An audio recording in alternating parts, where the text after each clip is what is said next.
What is going on, Bucs fans? Back here at Pirate Parlay Podcast on the Sick Podcast Network. I'm your host, JC Allen, as always, and tough break for the Buccaneers last night going up against the Cowboys.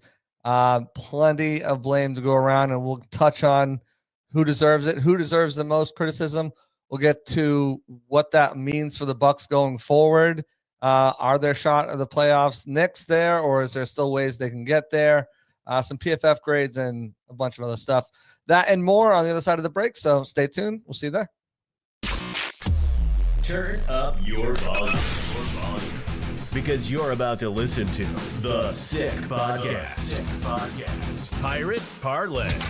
Battle intercepted, picked off in the end zone. Bucs are going to beat the Chiefs. We're the champions of the world. The sickest Tampa Bay Buccaneers podcast. It's going to be sick. Back at it on the other side. Again, welcome to the Pirate Parlay Podcast on the Sick Podcast Network. I'm JC Allen, your host. If you guys are watching on YouTube, do me a favor, like, subscribe, turn notifications, share it to a friend. If you're listening to this afterwards on the podcasting sites, appreciate you guys as always. Let's just jump right into it. Brutal loss for the Buccaneers, in control of their own destiny. All they have to do is just continue to win out for the rest of the season, and the NFC South is theirs. Not only that, potentially the number 3 overall seed in the playoffs as well. Unfortunately, that doesn't happen. They drop a game to the 6-8 Cowboys. They dropped in the 8-7 in a tie with the Falcons. But a tie is not going to work for the Buccaneers for the NFC South because they lost both games early in the season. So they don't have a tiebreaker, no matter how good their conference record is or what any other tiebreakers could be that would go in the Bucs' favor, because they dropped 2 to Kirk Cousins, who's now on the bench for the Falcons and going to get cut, according to reports from Adam Schefter. Man, such a great businessman as a football player. Kirk Cousins is $90 million for 14 games. That's a different story. Hustling the system. He's been doing it since Washington. But yeah, the Bucs couldn't get it done. This marks another game in which once a team scores before the Buccaneers, they win. It's happened all season. And they started off quickly, the Cowboys too, with a Brandon Aubrey field goal after the Bucs next drive, they can't convert. It's a quick one. Jalen Tolbert catches a 10-yard pass from Cooper Rush. Before you know it, the Bucs are already down in a 10-3 hole. Couldn't have started worse for the Buccaneers with just a quick turnaround of points getting on the board. You're in a quick hole on the road against a team that has nothing left to play for but to play spoiler. You like the aggressiveness early on from the Bucs there, but when it doesn't result in points, then it's not good for anybody. The Bucs finally get on the board, though. They're not kept off for long as they answer with a Bucky Irving 2-yard touchdown run. He had a bunch of yards on that drive through the air, long of 15 yards. To bring it to a 3-score game. Again, Buccaneers defense, and that's a theme we'll get into, can't make a stop. Brandon Aubrey gets the 49-yard field goal. Again, now Cowboys are back up on top. At this point, it's 13-7. Bucs just digging themselves into a hole they can't get out of. And the Cowboys just continue like that through the rest of the game. Bucs would find a way to strike back and just bury themselves. Interception, a sack to set them up in like a 3rd and 40 that ended up in a fumble that went out of bounds. It was just, and obviously Rachaad White, getting the ball ripped out of his hands at the end of the game to kind of seal it when the Bucs were driving. Only needed a field goal to win this game. Bucs being the Bucs. It was defense, tackling issues, miscommunication issues on the defensive side, just bad, poor angles. On the offensive side, mental mistakes, penalties, drops, big, tough drops. Sterling Shepard had 2 tough drops. Payne Durham had a tough drop where he got leveled on a play. Mike Evans had a tough drop where he got hit hard on a play. Like, There's those types of mistakes are going to bury you. You can't have 2 turnovers, almost 3 turnovers in one game and expect to come out and win the game. The Bucs have to do better. They got some individual efforts. Bucky Irving still ran for 68 yards and a touchdown. Mike Evans, 5 yards, 5 receptions for 69 yards. Baker with 303 yards, 2 touchdowns and an interception. Christian Izien, who had some tackle miscues himself, still finished with 13. Levante David, after turning in a great performance, just kind of father time brings him back down this week. Had 8 tackles, but was just out of position so much in coverage. Elijah Cansey takes the sack lead, getting one with Yaya Diaby. So he's now 1 up over Vita Vea. But if you look at, it's a tale of tape. It's just the Bucs were inefficient with the ball, not holding on to it, coughing it up. Jalen McMillan's got a strong arm for that interception down there. You can't let a defender take it away from you when it's in your hands. Rashad White just running with the ball a little loose, but again, this is the second time in the last 2 weeks where he's had a fumble ripped out of his arms. Ball security, huge. Bucs had 25 first downs, and this is the crazy stuff. When I start, Bucs had 25 first downs, Dallas had 15. Bucs were 6-12, Dallas was 5 for 15. Total net yards, Bucs 410 to Dallas's 317. Rushing 134 Bucs, 31 to Dallas. Passing 276 Bucs, 286 to Dallas. But the penalties, 6 penalties, 47 total yards. It backed them up. The punts were mediocre, 4 for 44.8 yards average. And the Bucs even had the time of possession skewed on their side too. So statistically, pretty much the Bucs finished better in almost every category there, but just couldn't find a way to get it done. Again, defense, miscues on tackling issues, on fundamentals, led in a banged up CeeDee Lamb, Cooper Rush led offense killed them. They just killed them. It was not good. It was not good for the Buccaneers defense. They made Cooper Rush look like a Pro Bowler out there. All-pro quarterback. Finished 26-35, 292 and a touchdown, and just took command of the Bucs offense, the Bucs defense when he wanted to. It was bad. It was not good. So, let's dive into some of these grades for that defense. Because there were a few decent performances, but nobody stood out. I mean, the highest grade for any defender for a Buck was Vita Vea with a 71.6.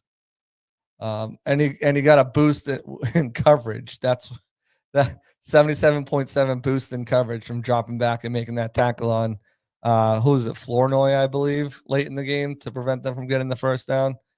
Greg Gaines, productive day for the guys up front. Greg Gaines comes in number 2, 70.1.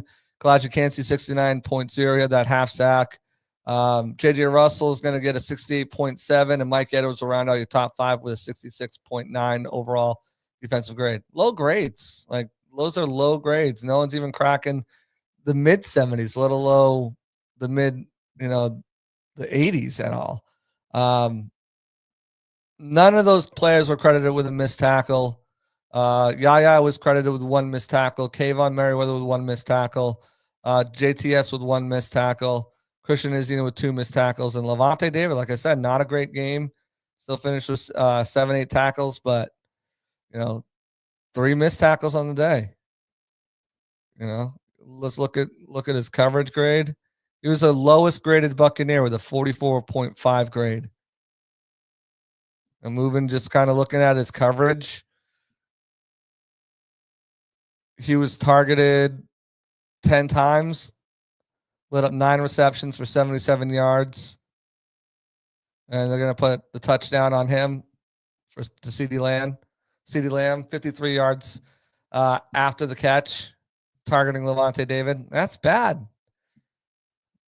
It's I mean, and again, the defense, they're put in tough positions too. Quick 3-and-outs, sustained drives by the offense. That first offensive drive took up more than half the quarter for the Cowboys. They're in possession for 9 minutes on that first drive. Defense is gassed, and then it's a quick 3 and out. Or that was a 4th down conversion that they failed on. So, not a great game for the defense. Again, you look at the bottom 5 there. Levante David, 44.5, struggled in pass coverage, struggled tackling. Zion McCollum right there next to him. And CeeDee Lamb, he struggled in coverage against CeeDee Lamb, 51.9. Coverage grade, 49.5. Christian Izien led the team in tackles, but he had a tough day other than in run defense. And, even with the 2 missed tackles, still, again, racked up the tackles, 53.7. Anthony Nelson, 54. And Jamel Dean and JTS tied for 57.4 for bottom 5 right there. Not a good look for the Buccaneers. Again, the missed tackles really hurt them. 8 missed tackles on the day. And, just not having a plan for the yak yards either. 149 yak yards on the day for the Cowboys. It was not a good day.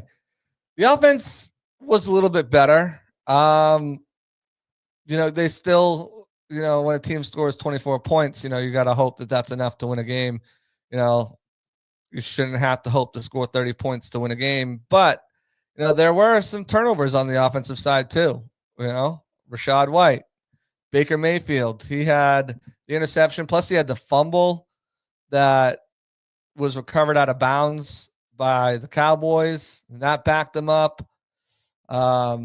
Pretty efficient passing other than that interception. Again, I feel like that Jalen McMillan's got to come down with it, but still missing some reads. He's doing this pump that's just costing him unnecessary time. He's got to just either rip it or move on. Don't even pump. It's something that if you're going to watch now and you're going to see like he's pumping like unnecessarily. It's not good, but some good things on the offense. Again, I mentioned Bucky Irving, 68 yards and a touchdown, moving closer to that 1,000 yards. He's under 100 yards now to get that. Mike Evans adding 69 yards to his total, now needs 91 yards per game over the next 2 contests to get to 1,000 yards for him. McMillan stepping up with his 4th touchdown in the last 3 games. So, some contributions by him. Again, that interception, he's got to come down with that. That's a huge, huge play towards the end of the game. And come down with points and a touchdown and the yardage, just kind of swinging the momentum. That would have been huge for them. But, again, he's got to come down with it. But on the whole, the offense wasn't terrible. Still no high graded players from the Bucs.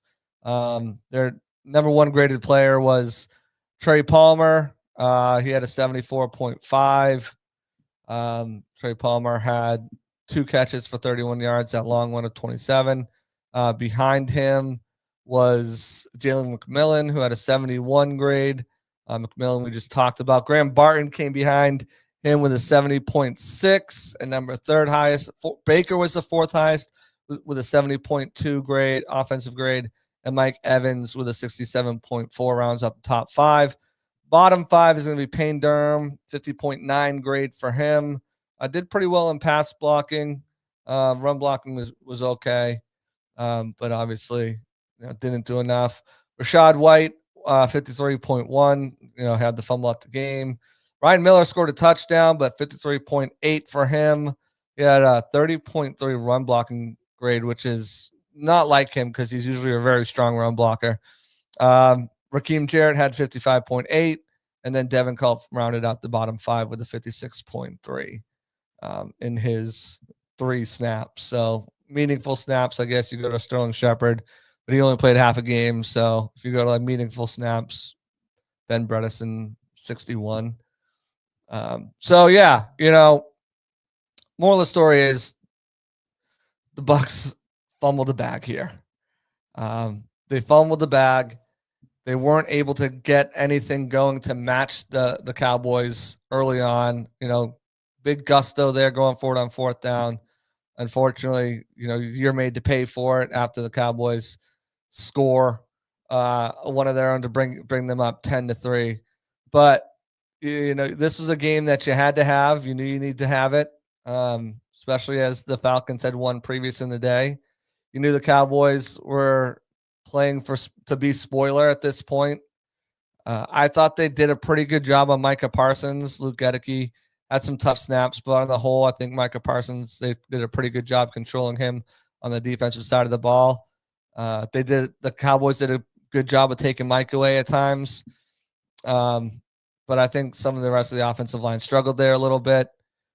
Baker obviously pressured himself into situations, chaos, as John Ledyard would have it.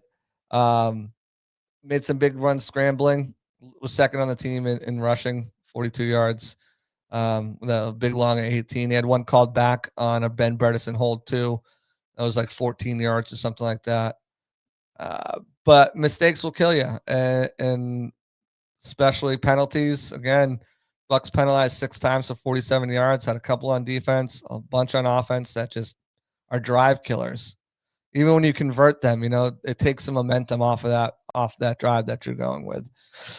But now they don't have time to sit around and look back on it. Time to watch the film's done. It's 2:00 on a Monday. Should have already watched that film. Got to be moving on to, the next challenge, and that's the Panthers at home. Panthers have been playing some good football. You look at the Panthers and you look at their record and you're like, oh, they suck, but when you really kind of dive in to what they've been doing, especially over their last, 5 or 6 games, they go into before their bye week, they get 2 wins against the Giants and Saints, come out of the bye week, they take Kansas City to the wire, they take the Buccaneers to overtime. It's a missed opportunity for them against the Eagles on a drop pass by Xavier Legette as time's expiring.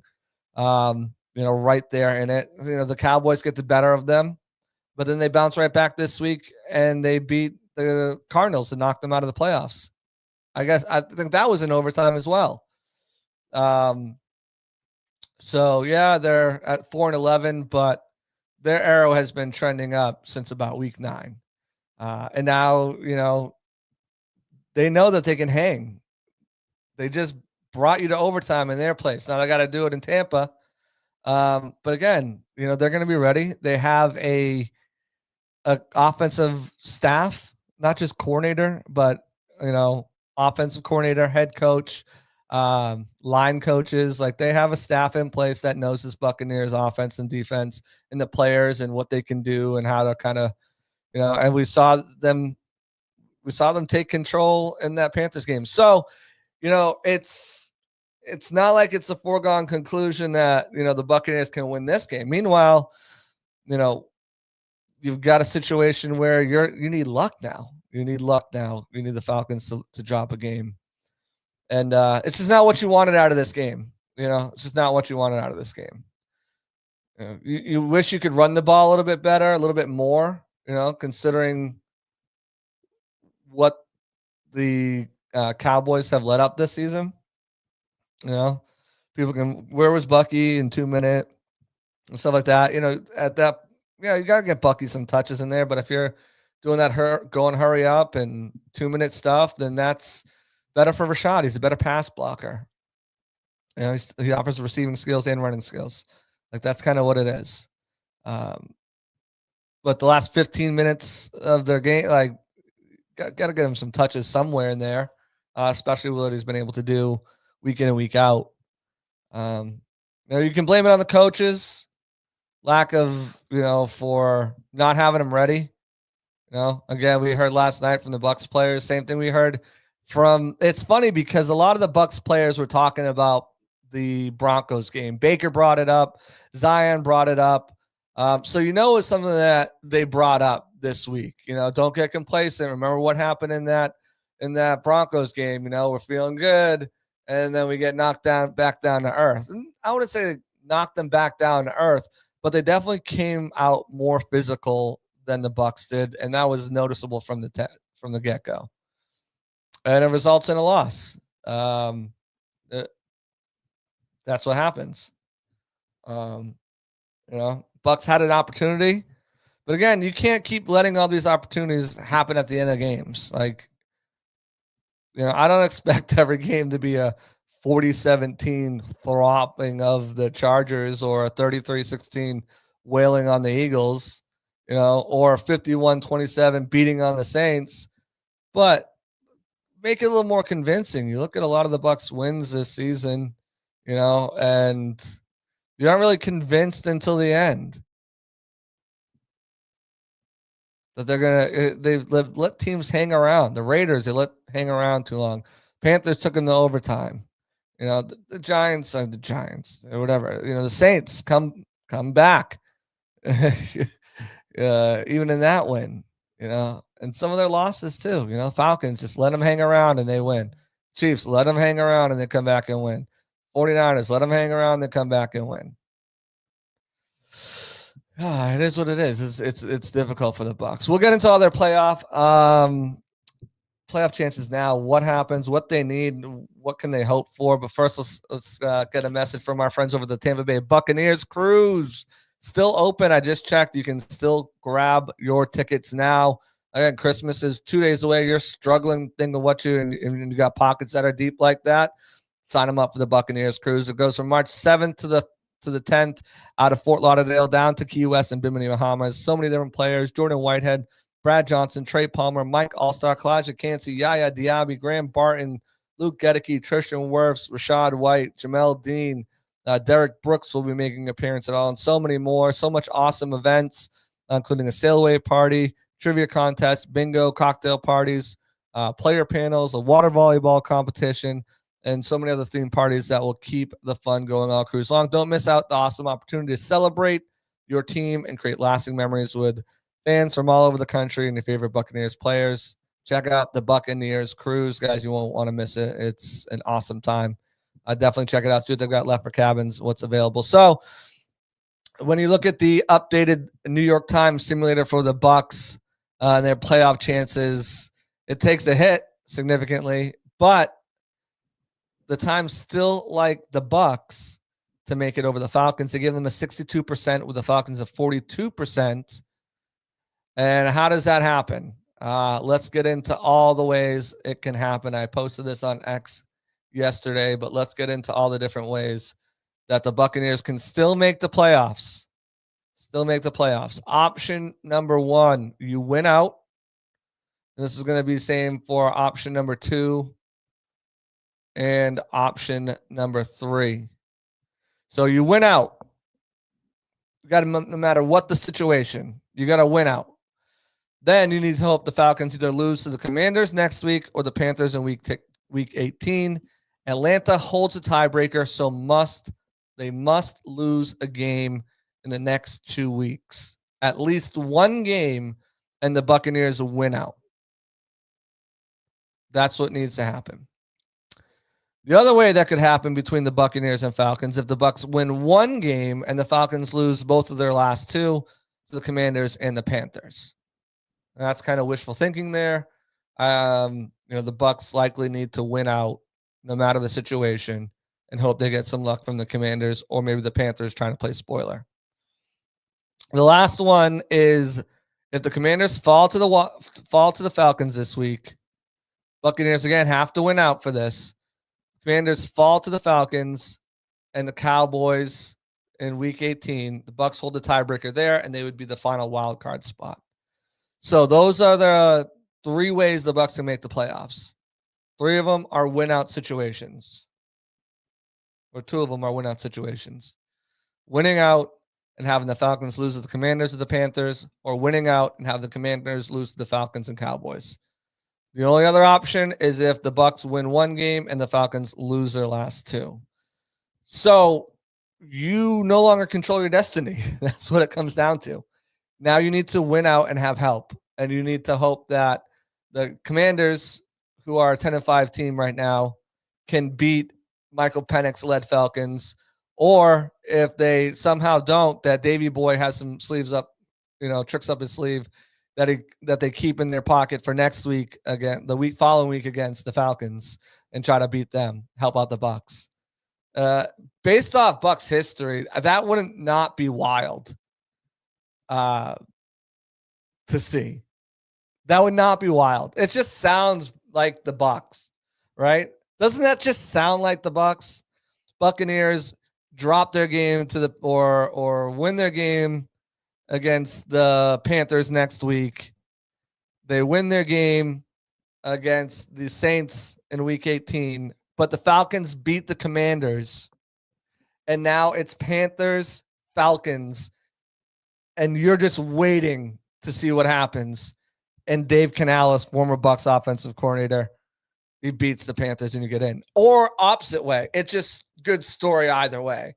Hopefully it doesn't happen because that would sting for the Bucs. But, hopefully Commanders just do their thing and the Bucs handle their biz and they're walking in. But that's just one of the playoff simulators is the New York Times. The other one is going to be, let me just grab it. I just had it here. Apologies. Hey,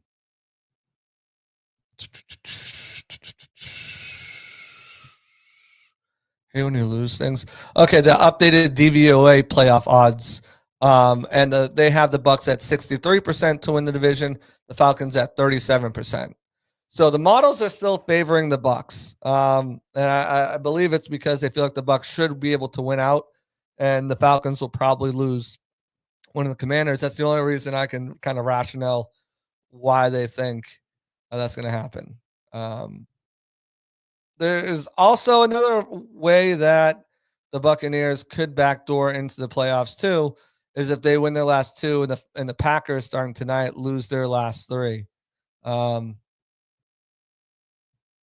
So that's kind of the backdoor, Packers lose tonight, lose their next two. Bucs take a wild card spot, or the Commanders 2 losses. The Bucs take a wild card spot, or a 1 Falcons loss. So what do you think? How are you feeling? Are you optimistic that the Bucs can make the playoffs? I see we got some love in here. Appreciate you, PJB. Bry, I see you. KGH for life. Buccaneer Bryce, what's going on, guys? What do you guys think? Let me know in the comments. Do you think the Bucs can still make the playoffs? Are you half full, half empty? Are you pouring like 3/4 of the way? Are you did you dump your glass out already? How are you feeling as far as the Bucs' chances to make the playoffs? Considering they don't control their own destiny and need some help, and all they had to do is just kind of lock this one up and win the next two, and they were good. But letting the Falcons hang around is what got them in trouble the last 2 times they played them. So want to give another shout out to one of our sponsors here at the Pirate Parlay Podcast, the FanGo Tickets. Get your tickets from FanGo, your number one source for live events in Tampa Bay. If you're tired of getting blitzed by ticketing companies, turn to FanGo, your exclusively locally owned and operated Tampa Bay ticketing partner that offers fans like you full transparency. They prioritize fair pricing and no hidden fees so Tampa fans can enjoy events without unexpected costs. Visit fangotickets.com for unbeatable prices, personalized seat selection, and local partnerships that will take your game day to the next level. Again, those partnerships, some of them are live now. Hat Tricks is one of them. There's a whole bunch on if you go on the FanGo website. They've got a bunch of concert tickets up for sale, hockey tickets up for sale, Bucs tickets up for sale, baseball tickets. They got everything going on over there. Check them out and make sure you check out one of their partnership deals where you hook yourself up with some good food and not having to wait around for it. So big shout out to FanGo Tickets. So where do the Bucs go from here? They've got to regroup. They can't just kind of like sulk on this loss. They've got to pick up and move on because the Panthers played them tough early on. It's a divisional game. You have 2 divisional games. Both of these teams don't like you. None of these teams like each other, but 2 divisional games, and you have to be able to close them out. There's no way around it.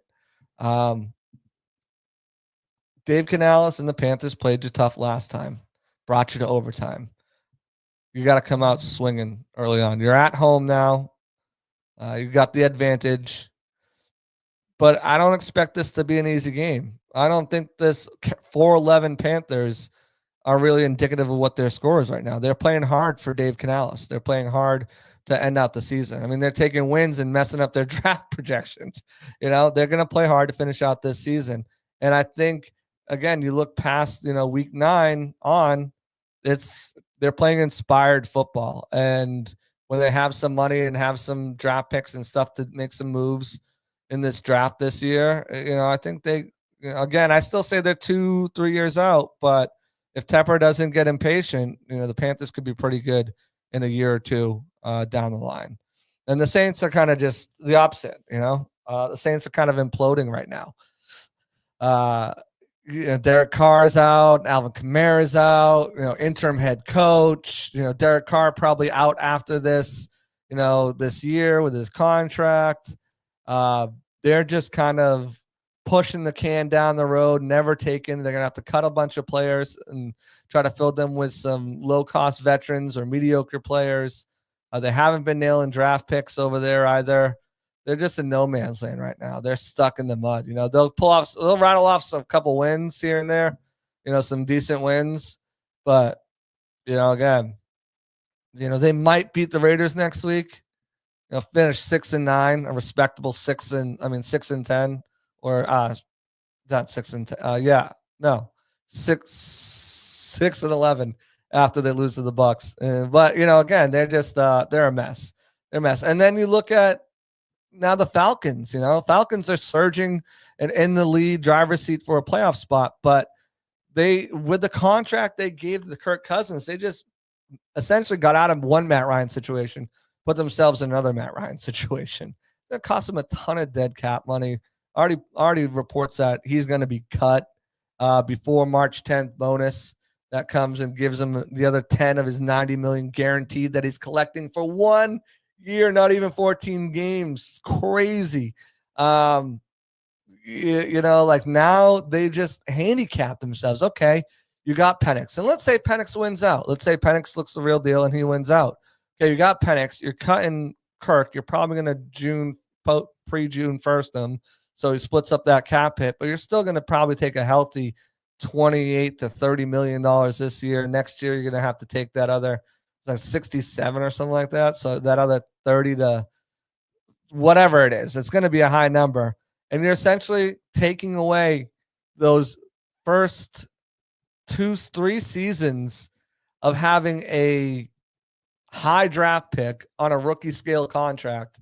And you're just wasting them because of the dead money cap hits you're going to take for Kirk Cousins. Crazy mismanagement. And everywhere but the Bucs. But the Bucs have just got screwed with injuries, like to the point where it's not even funny anymore. With the guys in the secondary going down, and then just some, a little bit of coaching and a little bit of execution, as well. A lot of bit of execution on both sides of the ball when it comes to, chaotic Baker and not showing up today defenses. And then coaching, of course, as well, takes its toll, But somehow through it, the Bucs still have a chance. And if you look at the New York Times or if you look at the DVOA, they gave them a really good chance. To get into the playoffs. So, Bucs are back to work tomorrow. They have Wednesday off to spend with their family. Then Thursday, Friday, they're in the building. And then Sunday, they're at home. Hopefully we get the pewter jerseys. Haven't seen those all year. Those would be nice little surprise unless they want to wait till the end of the year. Who knows? Maybe they'll do the red because, Christmas. They haven't worn red nearly enough this year. It's been a lot of white. But yeah, back at the grind. Enjoy a day with your family on Christmas, and then you're back here the next day grinding because things got to get right. We talked to Todd today, and it's just tackling and fundamentals, and that's what he's saying. It's just tackling and fundamentals. It's like breakdowns like this and communication. We hear these breakdowns, fundamentals in practice, and tackling. And technique and communication, and We see it, but we're not doing like it's the coach speak, but at the same time, it's getting repetitive, and it's getting repetitive now at the worst time of the year after just showing up the last 4 games. But this was always a trap game. Primetime games have not been friendly to the Bucs this season. They lost all 4 that they were in. You didn't want to doubt the Cowboys still have good pieces on their team. It's not that act like they're a dredge of the league. They've just been decimated with injuries, just about as bad as the Bucs have this season. So if they're gonna lose one of these 3, I thought it was gonna be the Dallas. Although again, I'm not overlooking the Panthers. I'm not overlooking the Saints. I think you can overlook them at this point, but I'm not overlooking the Panthers this week. I don't think it's a layup that they're gonna get it just because you look at the record and you look at what the Panthers are. You look at the Bucs are. That record shows a little fraudulence too. They won some games here that they did not deserve to win. That Panthers game is one of them. That Raiders game might have been one of them too. They played terrible. Uninspired football. But that's going to do it for me here. Quick show. We got Christmas coming up and Hanukkah. Hanukkah starts on the 26th. Kwanzaa starts there too, I believe. So whatever holiday you guys are celebrating, Merry Christmas to you. Happy Hanukkah. Happy Kwanzaa. Happy New Year. I'll see you guys before New Year. We'll probably be back Friday to go behind enemy lines and talk to the Panthers, see what's cooking for them right now, what's clicking, because it seems to be a lot of good feels going around in Carolina.